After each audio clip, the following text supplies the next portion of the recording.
sexy enthusiasts? It's your boy RBG, aka the RandomBlackGamer, and if you read by the title, you already know what we gotta get into today. Not for the sake of belittling anyone or trying to make them sound stupid, but to somewhat educate the uninformed and stop the buffoonery, because it seems like thinking, key term thought, is becoming obsolete online nowadays. And man, these kids, these new millennials, I mean, I'm a millennial to a certain extent, but I consider myself a golden millennial, don't think these days. And first off, let me apologize for the lack of DBZ content on this channel. I know you guys are subscribed for critical analogies and whatnot, but today I got a pretty good, well-informed video for you. There comes a time where you gotta trim that unnecessary fat in this community, and you gotta make sure your daily video diet is gluten-free. But anyways, Dragon Ball Heroes. As we all know, Dragon Ball Heroes is a card-based arcade game exclusive to Japan, and ever so often we get these animated trailers for the game. Now, most of my subscribers are no stranger to the content I post regarding this game. I pretty much post an animated trailer montage of this on a bi-monthly basis because it's cool and it's catered to the reachers.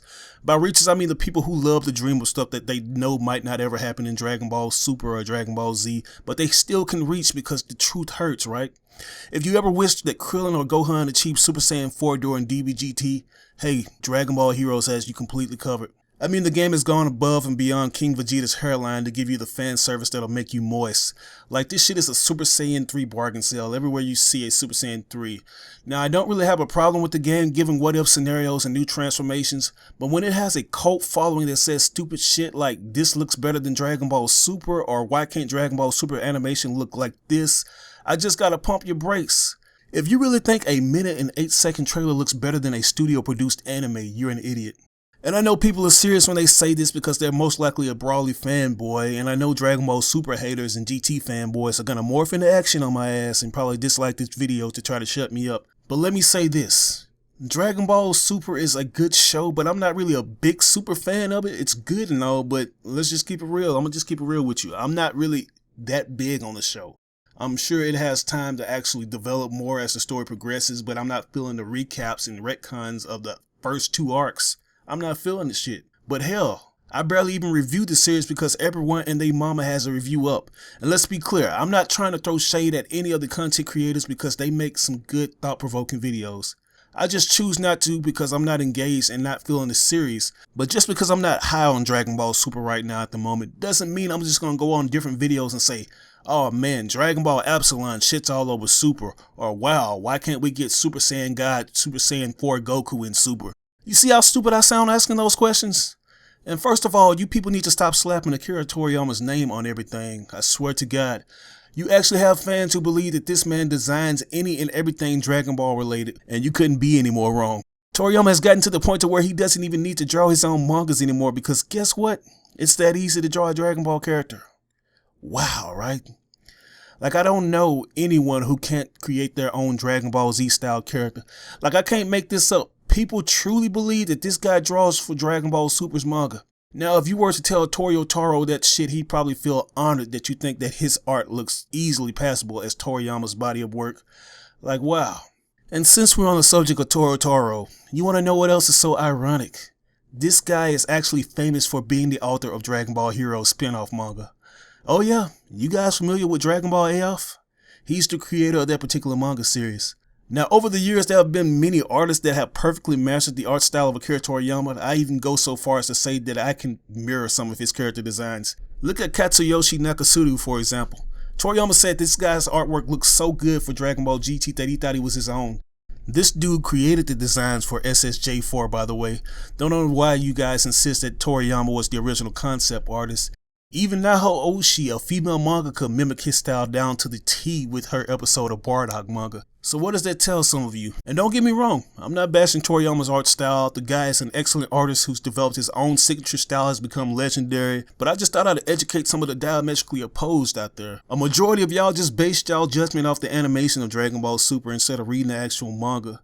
But back on the topic of Dragon Ball Heroes having better animation than Super or just being overall better. The last time I checked, in order for something to be considered an anime show, it has to officially be considered a show, right?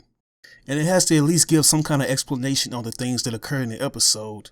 I don't think Dragon Ball Heroes gives any kind of explanation on what's going on in any of the animated clips. The fact that people will actually sit there and compare a minute-long clip to an actual 20-minute long episode is just so baffling. Like, do you guys know anything about what goes into anime production or not? I'm not claiming to be an expert on this, but I'm gonna go ahead and break it down. When you're a huge anime studio like Toei, you have a budget and a time schedule to go by. And if you have other animes under the company umbrella, you need to have things balanced out or come up with separate teams to animate each series. Case in point, Digimon Tri.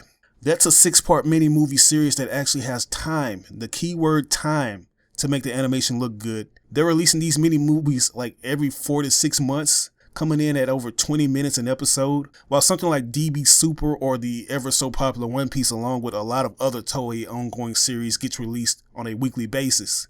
Now, I know a lot of you are probably just saying to yourself, well, that's just weekly. They have plenty of time to give us a good-looking episode. No, they don't. Listen to what I said. DB Super, One Piece, along with a lot of other Toei ongoing series. That's a lot of work in their hands if you know how big their catalog is in terms of shows. Now, I do complain about the derpy artwork from time to time. Yes, you should have seen the way One Piece animation looked while Toei was working on Sailor Moon Crystal. It made Bob the Builder's animation look godlike. But that didn't make me draw the conclusion that the rest of the series was going to have bad animation, because we still have more episodes to come and it's an ongoing series. It comes with the territory. Y'all must have forgot about the bad animation that Dragon Ball Z had on its bad days. That series was filled with a ton of them, but you overlooked that because you have your nostalgia goggles on tights. And that was around the time that they only had cell animation and they were actually required to draw everything without the use of computer rendering. Now that we have all this technology, do you really think it's that difficult for Toei to animate 1-minute clips of Dragon Ball heroes? Stop! If you hate the series, don't watch. It's that simple. And let me just say this, I am not and I will never claim to know everything about Dragon Ball Z. To tell you the truth, I think our overanalyzing of the series really hurts our enjoyment for it because we simply overthink things. And then we get mad at Toriyama for not writing something that didn't meet our expectations. But anyways, I just wanted to somewhat bring some logic to this subject. What do you guys think? Leave your comments in the box below and don't forget to like or dislike the video. Just give me your feedback. This your boy RBG signing out on another video. Peace out.